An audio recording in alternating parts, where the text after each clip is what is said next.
Palakdhari Singh private ITI के YouTube channel में आप सभी प्रशिक्षार्थियों का स्वागत है। आज आपको इंजीनियरिंग ड्राइंग के आगे के उपकरण के बारे में बताया गया था। पिछली वीडियो में आपको बोर्ड तथा टी स्क्वायर के बारे में बताया गया था। आज हम देखते हैं सेट स्क्वायर के बारे में कि सेट स्क्वायर क्या होता है।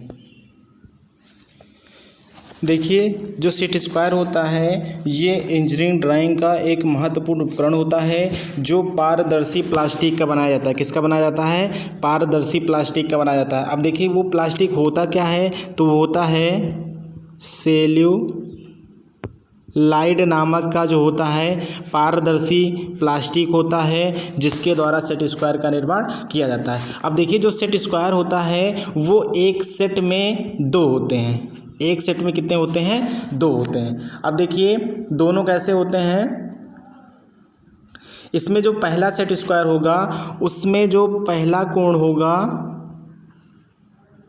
वो 90 डिग्री का, दूसरा 30 डिग्री का तथा तीसरा 60 डिग्री का होगा। कहने का मतलब इसमें दो सेट होंगे। पहले सेट स्क्वायर में एक कोण होगा 90 डिग्री का, एक कोण होगा 30 डिग्री का और एक कोण होगा कितने का? 60 डिग्री का। और जो दूसरा वाला सेट स्क्वायर होता है इसमें दो कोण 45 अंश के होते हैं तथा एक कोण कितने का होता है? 90 डिग्री का होता है।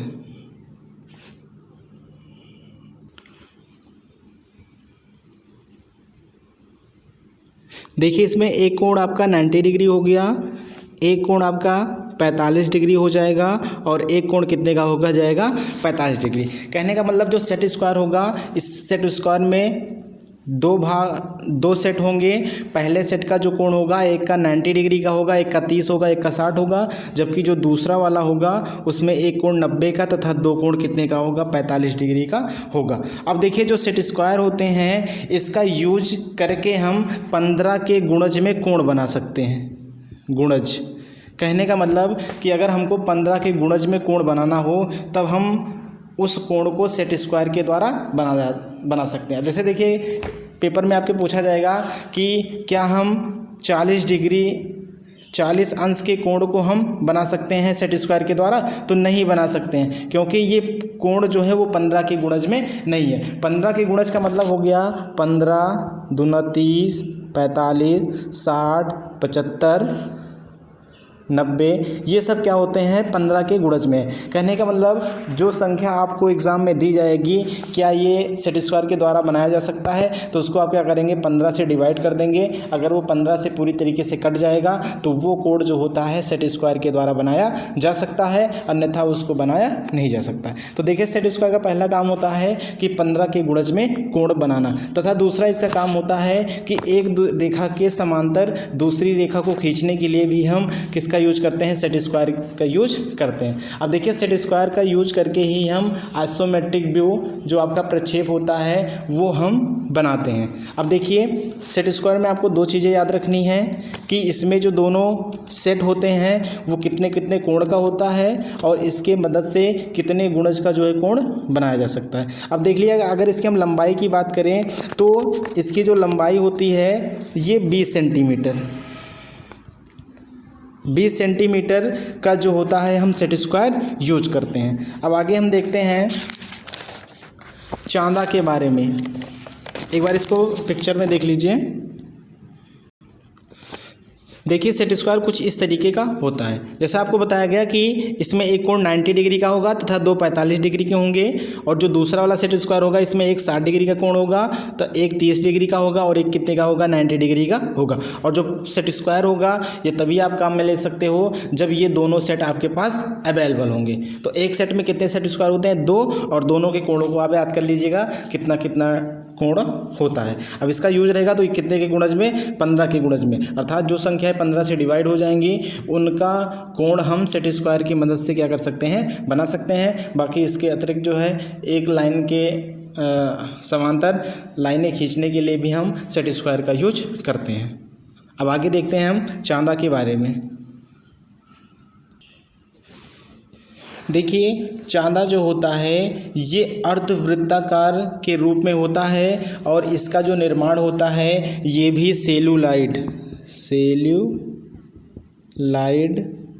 प्लास्टिक पारदर्शी का बनाया जाता है। अब देखिए जो चांदा होता है वो अर्धवृत्ताकार हो गया, ठीक है, और इसका निर्माण किसके द्वारा किया जाएगा? सेल्यूलाइड जो होता है ये पारदर्शी प्लास्टिक होता है, उसी से क्या करते हैं हम चांदे का निर्माण करते हैं। अब देखिए चांदे की जो मोटाई होती है वो कितना होती है? 2 mm होती है, 2 मिलीमीटर होती है। अब देखिए जो चांदा होता है इसके द्वारा हम विभिन्न बीमाओं के जो है कोणों को हम बनाते हैं। अब देखिए चांदे पर कितने डिग्री का कोण तक हम बना सकते हैं। तो देखिए जो चांदा होता है वो 0 से 180 अंश वामावर्त तथा 0 से 180 अंश दक्षिणावर्त में क्या किया जाता है? कोण बने होते हैं। इसकी सहायता से आप क्या कर सकते हो? कोण को बना सकते हो।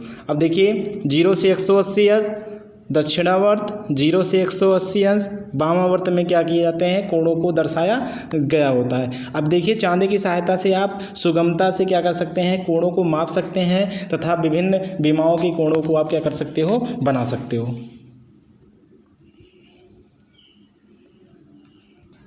अब आगे देखते हैं हम फ्रेंच कर्व के बारे में। फ्रेंच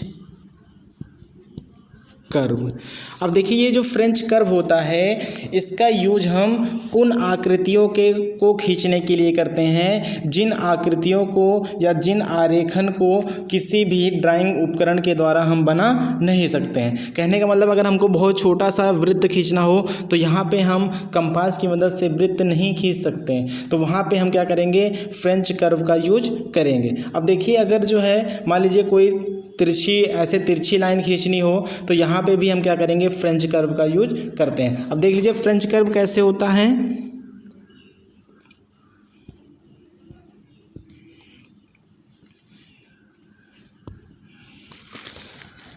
देखिए आपका फ्रेंच कर्व कुछ इस तरीके से होता है। यहाँ पे देखिए विभिन्न सांचे बनाए गए हैं। इन सांचों की सहायता से आप क्या कर सकते हो? विभिन्न लाइनों को क्या कर सकते हो? खींच सकते हो। जैसे देखिए हमको तिरछी लाइन ऐसे खींचनी हो तो यहाँ पे क्या करते हैं? हम इस पेंसिल की सहायता से यहाँ पे हम खींच सकते हैं। तो आप ये जानिए कि जो फ्रेंच कर्व होता है इसकी सहायता से हम उन रेखाओं को खींचते हैं जिसको अन्य किसी उपकरण के द्वारा हम क्या कर सकते हैं? बना नहीं सकते हैं। अब देखिए आगे हम देखते हैं स्केल के बारे में कि स्केल क्या होता है। अब देखिए स्केल जो होता है इसका यूज जो है हम कहाँ करते हैं? बीमाओं को नापने के लिए तथा सीधी लाइन खींचने के लिए। अब हम देखते हैं स्केल। देखिए स्केल एक ऐसा ड्राइंग उपकरण होता है जिसका यूज हम बीमाओं को मापने के लिए तथा सीधी लाइन खींचने के लिए हम किसका यूज करते हैं? स्केल का यूज करते हैं। अब देखिए जो स्केल होता है ये लकड़ी का भी बनाया जाता है, स्टील का भी बनाया जाता है तथा सेल्यूलाइड पारदर्शी प्लास्टिक का भी बनाया जाता है। अब देखिए जो स्टील स्केल होता है इसमें जो मार्किंग होती है वो किस किस चीज़ की होती है? तो देखिए जो स्टील स्केल होता है ऐसे। अब देखिए इसमें एक तरफ क्या होते हैं? एक तरफ सेंटीमीटर की मार्किंग होती है और दूसरे तरफ इंच की क्या होती है? मार्किंग होती है। कहने का मतलब इसमें आपका सेंटीमीटर तथा इंच को अगर आपको नापना होगा तो वहाँ पे आप क्या कर सकते हो? स्केल का यूज कर सकते हो। अब देखिए अगर हम बात करें इसकी लंबाई की तो ये 2 लंबाइयों में होता है। एक होता है 15 सेंटीमीटर लंबा तथा 2 सेंटीमीटर चौड़ा, और जो दूसरा होता है वो 30 सेंटीमीटर लंबा तथा 3.5 सेंटीमीटर चौड़ा। फिर से देख लीजिए इसको। जो स्केल होगा ये 2 माप में रहेगा। यहाँ पे हम बना दे रहे हैं। एक की लंबाई कितना रहेगी? 15 सेंटीमीटर तथा चौड़ाई कितनी रहेगी? 2 सेंटीमीटर। और एक स्केल होता है जिसकी लंबाई कितनी होगी? 30 सेंटीमीटर और जो इसकी चौड़ाई होगी वो 3.5 सेंटीमीटर होगा। तो ये 2 प्रकार की जो है स्केल इंजीनियरिंग ड्राइंग में यूज होती है। अब देखिए स्केल आप इतना जानिएगा कि स्केल का यूज हम बीमाओं को नापने के लिए तथा सीधी लाइन खींचने के लिए करते हैं। और ये जो बनाया जाता है ये लकड़ी का भी बनाया जाता है, स्टील का भी बनाया जाता है तथा सेलुलाइट पारदर्शी प्लास्टिक का भी बनाया जाता है। और इसमें जो मार्किंग होती है वो एक तरफ सेंटीमीटर तथा दूसरी तरफ क्या होते हैं, इंच की मार्किंग होती है। अब देखिए आगे देखते हैं हम पेंसिल के बारे में कि पेंसिल होता क्या है। अब देखिए इंजीनियरिंग ड्राइंग में सबसे महत्वपूर्ण जो उपकरण होता है वो होता है आपका पेंसिल। अब देखिए पेंसिल क्या होता है। देखिए पेंसिल का उपयोग हम रेखा को खींचने के लिए करते हैं। अब देखिए ड्राइंग बनाने के लिए हमको पेंसिल की आवश्यकता पड़ती है। अब देखिए पेंसिल बनाया किसका जाता है, तो पेंसिल जो होती है वो ग्रेफाइड व कालीन मतलब ब्लैकनेस जो होता है, जो कालापन होता है, उससे क्या किया जाता है, पेंसिल बनाई जाती है। अब देखिए पेंसिल में जितना अधिक कालीन होगी पेंसिल उतना ही कठोर होगी। कहने का मतलब अगर आप कालीन को बढ़ाते जाएंगे तो जो उसकी हार्डनेस है वो क्या होती जाती है, बढ़ती जाएगी। और अगर आप ग्रेफाइट को बढ़ाते जाओगे तो ये क्या होती जाएगी, नरम होती जाएगी। अब देखिए पेंसिलों को जो है कार्य के आधार पर अनेक भागों में बांट दिया गया है। जो इसका वर्गीकरण किया गया है ये कई प्रकार से कर दिया गया है। अब देखिए इसका जो वर्गीकरण किया गया है वो ग्रेड के आधार पर किया गया है। किसके आधार पे, ग्रेड के आधार पर। अब देखिए ग्रेड के आधार पे जो पेंसिल होता है ये 3 टाइप का होता है। पहला होता है कठोर ग्रेड, दूसरा होता है मध्यम ग्रेड और तीसरा होता है नर्म ग्रेड। अब देखिए बहुत ध्यान से देखिएगा कि जो पेंसिल होता है उन पेंसिल को हम ग्रेडों के अनुसार क्या कर दिए हैं, वर्गीकृत कर दिए हैं। अब इनके वर्गीकरण के तहत कितने भाग हो गए आपके, 3 भाग हो गए। एक हो गया कठोर ग्रेड पेंसिल और एक होता है मध्यम ग्रेड पेंसिल और एक होता है नर्म ग्रेड की पेंसिल। अब देखिए इन ग्रेडों के अंदर कौन कौन सी पेंसिल आती है। अब देखिए इन तीनों को मिला के कुल 18 पेंसिल होती हैं। कितनी पेंसिल होती हैं, 18। 6 कठोर पेंसिल में, 6 मध्यम पेंसिल में और 6 किस में हो जाएगा, नर्म पेंसिल में। अब देखिए वो 6 ग्रेड की पेंसिल कौन होती है। देखिए जो कठोर ग्रेड की पेंसिल होती है इसका यूज हम हल्की एवं महीन लाइनें खींचने के लिए यूज करते हैं। तो देखिए जो आपका हार्ड पेंसिल होगा या कठोर ग्रेड की जो पेंसिल होगी वो 9H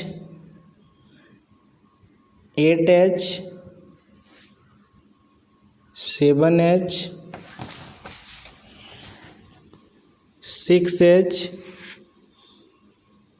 5H तथा 4H।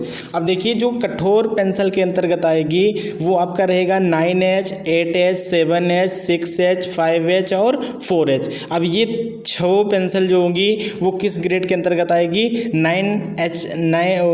कठोर ग्रेड के अंतर्गत आएगी। और इन पेंसिलों का यूज हम कहाँ करेंगे, जब हमको हल्की और महीन लाइनें खींचने में करते हैं। अब देखिए पेंसिल जितना कठोर होगी वो उतने ही हल्की लाइन क्या करेगी, खींचेगी। अब देखिए जो ड्राइंग होती है, इंजीनियरिंग ड्राइंग जो होती है आपकी, उसमें सबसे कम यूज किया जाने वाला पेंसिल पूछा जाता है। तो सबसे कम जो यूज किया जाने वाला पेंसिल होता है वो कौन सा होता है, 9H होता है। 9H पेंसिल का यूज क्या होता है, ड्राइंग में बहुत ही कम होता है। अब देखिए दूसरा जो होता है मध्यम ग्रेड का पेंसिल, इसके अंतर्गत कौन आता है, तो देखिए यहाँ पे आपका 4H था, अब हो जाएगा 3H 2H H HB और B। 3H हो गया, 2H हो गया, H हो गया, HB हो गया, B हो गया और F हो गया। ठीक है। अब देखिए मध्यम ग्रेड के अंतर्गत जो 6 पेंसिल है उसमें 3H 2H H HB B तथा F ग्रेड की जो पेंसिल होगी वो किन ग्रेड में आएगी, मध्यम ग्रेड की आएगी। अब देखिए इसका जो यूज होता है वो अक्षरांकन करने में या लाइनों को खींचने में क्या करते हैं, जब जो लाइनें खींचनी होंगी वहाँ पे हम क्या करेंगे, मध्यम ग्रेड की पेंसिल को यूज करेंगे। अब देखिए अगला आता है नर्म ग्रेड। अब देखिए नर्म ग्रेड के अंतर्गत कौन कौन सी पेंसिल आती है, 2B, 3B,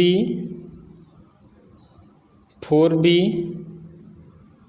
5B, 6B और 7B। ये जो आपकी 6 पेंसिल है ये किसके अंतर्गत आएगी, नर्म पेंसिल के अंतर्गत आएगी। अब देखिए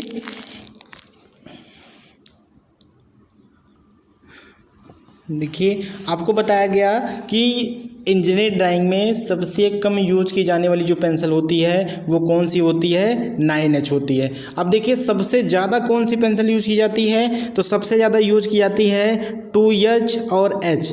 इंजीनियरिंग ड्राइंग में सबसे ज़्यादा यूज की जाने वाली पेंसिल 2H और H होता है। अगर पूछा जाए कि इन सारी पेंसिलों में सबसे नर्म पेंसिल कौन सी होगी या सबसे ज़्यादा अधिक कालापन कौन सी पेंसिल में होगा, तो वो केस किस में होगा, 7B में होगा। 7B होगा, ये सबसे नर्म होगा और जो पेंसिल सबसे नरम होगी उसमें कालापन भी क्या होगा, उतना अधिक होगा। अब देखिए H का मतलब हो गया हार्डनेस और B का मतलब क्या हो गया है, ब्लैकनेस। ठीक है, तो सबसे कम यूज किया जाने वाला 9H हो गया और सबसे ज़्यादा यूज किया जाने वाला 2H और H हो गया।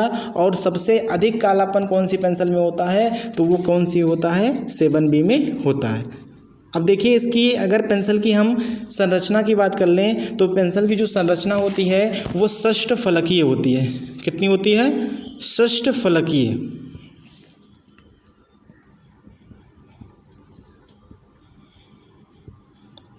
कहने का मतलब देखिए जो पेंसिल होती है वो पेन की तरह पूरा गोल नहीं होती है, वो क्या होती है, वो षष्ठफलकीय होती है। ऐसे वो पूरी तरीके से राउंड नहीं होगी, वो कितने फलकीय होगी, षष्ठफलकीय होगी। अब देखिए जो पेंसिल होती है उसके निब की लंबाई कितनी होती है। जैसे देख लीजिए यहाँ पे हम एक पेंसिल बना रहे हैं,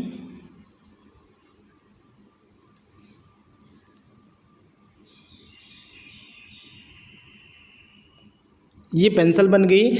अब देखिए पेंसिल की निब पूछता है, ये जो निब जो कालापन निकला रहता है ये, तो इस निब की जो लंबाई होती है वो कितना होती है, 10 mm होती है। कितना होती है, 10 mm। अब आपको देख रहे हैं कि यहाँ से यहाँ के बीच में भी आपको कुछ दूरी दिख रही है, मतलब जहाँ से निब स्टार्ट हुई है और जहाँ से ये नीचे की तरफ गया है, तो इसकी जो लंबाई होती है वो 28 mm होती है। कितनी होती है, 28 mm होती है। अब देखिए निब की लंबाई कितनी हो गई, निब की लंबाई हो गई 10 mm और जो निब के बाद की जो लंबाई होगी वो कितनी होगी, 28 की लंबाई mm की लंबाई होगी। अब देखिए अगर जैसे ही आप इसको 10 mm से ज़्यादा करेंगे तुरंत क्या हो जाएगी, निब टूट जाएगी। ठीक है, तो निब की जो लंबाई होगी वो अधिकतम 10 mm से ज़्यादा हमको नहीं रखना चाहिए, नहीं तो जो निब होगी वो क्या हो जाएगी, टूट जाएगी। अब देखिए जब पेंसिल का यूज हम करते हैं तो कितने डिग्री का कोण बनता है। अब देखिए जब पेंसिल का यूज हम करते हैं तो जैसे ये आपका पेपर हो गया, ये आप पेंसिल पकड़ के चला रहे हो, तो पेंसिल और पेपर के बीच में जो कोण बनता है वो 60 डिग्री का बनता है। कितने डिग्री का बनता है, 60 डिग्री का कोण बनता है। लेकिन पूछा ये जाता है कि जब हम कोई लाइन खींचते हैं, जब हम कोई लाइन खींचते हैं तो वहाँ पे आप देखे होंगे कि ये कोण का मान जो होता है वो घटता बढ़ता है। जैसे जैसे आप लाइन खींचते जाओगे वैसे वैसे क्या होता जाएगा, ये आपका इधर आता जाएगा। ठीक है, और फिर जब आप लाइन के समीप पहुँचेंगे तो ये क्या हो जाएगा, फिर वही इसी दिशा में आ जाएगा। तो पूछा जाता है कि जो ये उतार चढ़ाव होता है वो कितने डिग्री का होता है, तो वो कितना डिग्री होता है, 35 डिग्री का होता है।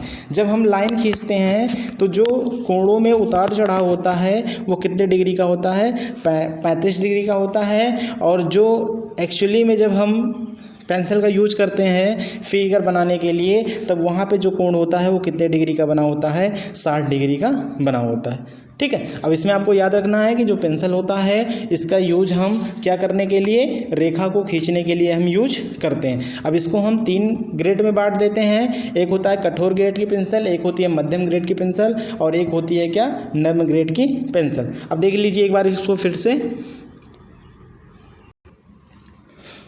देखिए इसमें आपको तीनों ग्रेड की पेंसिल को दर्शाया गया है। जैसे देख लीजिए ये आपका हार्ड ग्रेड की पेंसिल हो गई, ये मध्यम ग्रेड की पेंसिल हो गई और ये नर्म ग्रेड की पेंसिल हो गई। और तीनों ग्रेडों में कितने कितने हैं, 6 हैं। अब देखिए इसमें 9H हो गया, 8H हो गया, 7H हो गया, 6H हो गया, 5H हो गया, 4H हो गया। ठीक है, फिर 3H हो गया, 2H हो गया, H हो गया, F हो गया, HB हो गया और B हो गया। फिर उसके बाद 2B, 3B, 4B, 5B, 6B और 7B हो गया। अब देखिए सबसे हल्की लाइन कौन सी खींचेगी, 9 खींचेगी, क्योंकि इसमें हार्डनेस क्या है, ज़्यादा है। और अगर हार्डनेस ज़्यादा होगी तो जो लाइन होगी वो क्या होगी, हल्की होगी। अब अगर पूछा जाए कि सबसे गाढ़ी लाइन कौन खींचता है, तो 7B खींचता है, क्योंकि ये जो 7B होती है ये सबसे अधिक जो है नर्म पेंसिल होती है और जो नरम होता है वो उतने अधिक क्या होता है, घिसता है। तो यहाँ पे सबसे गाढ़ी लाइन या मोटी लाइन की बात करेगा तो मोटी लाइन कौन खींचेगा, 7B खींचेगा। और सबसे कम यूज किया जाने वाला पेंसिल कौन होता है, 9H होता है। और ड्राइंग में सबसे ज़्यादा यूज किया जाने वाला पेंसिल 2H और कौन सा होता है, H होता है। ठीक है, और इसमें H का मतलब होता है हार्डनेस, जिसको हम कठोरता बोलते हैं, और B मतलब होता है ब्लैकनेस, जिसको हम क्या बोलते हैं, कालापन बोलते हैं। हार्डनेस जितना अधिक होगा लाइन उतने हल्की होगी, और ब्लैकनेस जितने अधिक होगा लाइन उतने ही क्या होगी, गाढ़ी होगी। ये पेंसिल के प्रकार हो गए। अब देखिए अगर ये आपको याद करने में दिक्कत हो तो आप इसको ऐसे याद कर लीजिए। इसमें देखिए सीक्वेंस में आप लिख लीजिए 9H, 8H, 7H, 6H, 5H, 4H। अब देखिए 4H के बाद क्या आएगा, 3H, फिर 2H, फिर H, फिर F, फिर HB, फिर B। अब देखिए यहाँ पे B खत्म हो गया तो इसका मतलब यहाँ से क्या होगा, 2B, 3B, 4B, 5B, 6B और 7B। अब इसको भागों में बांट दीजिएगा कि ये जो है कठोर ग्रेड का हो गया, ये मध्यम ग्रेड का हो गया, ये निम्न ग्रेड का हो गया। तो इस तरीके से आप जो है सारी पेंसिलों को जान सकते हैं। अब देखिए जो आपका ड्राइंग होगा इसमें ज़्यादा 2H और H यूज होगा। ठीक है, और बाकी जो है सबसे कम हल्की लाइन जो खींचना है तो 9H का यूज़ करेंगे। अब हल्की लाइन के लिए आप 7H और 8H का भी क्या कर सकते हैं, यूज कर सकते हैं। अब देखिए यहाँ पे पेंसिल आपका ख़त्म। अब इसके आगे आता है रबड़।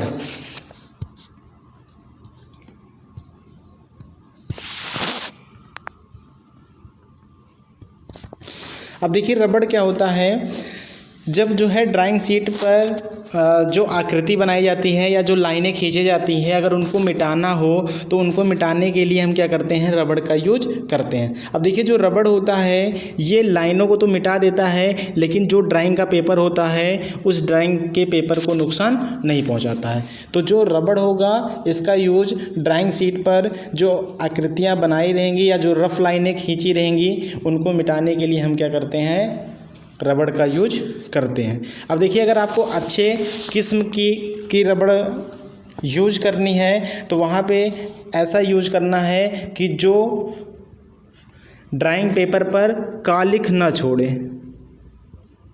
ठीक है, क्योंकि जो पेंसिल होती है उसमें कालिख होती है, तो अगर रबड़ कालिख को अवशोषित नहीं करेगा, खींचेगा नहीं, तो वो जो कालिख होगा वो ड्राइंग पेपर को क्या कर देगा, काला कर देगा। तो वहाँ पे आपको ऐसे अच्छे रबड़ का यूज करना है जो ड्राइंग पेपर को पूरी तरीके से कालेपन से, ब्लैकनेस से क्या कर दे, ख़त्म कर दे।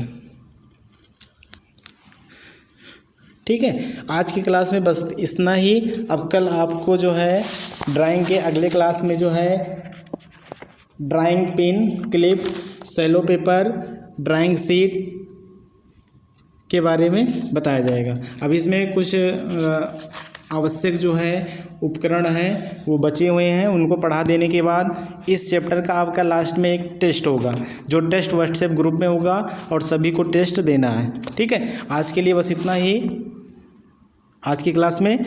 धन्यवाद।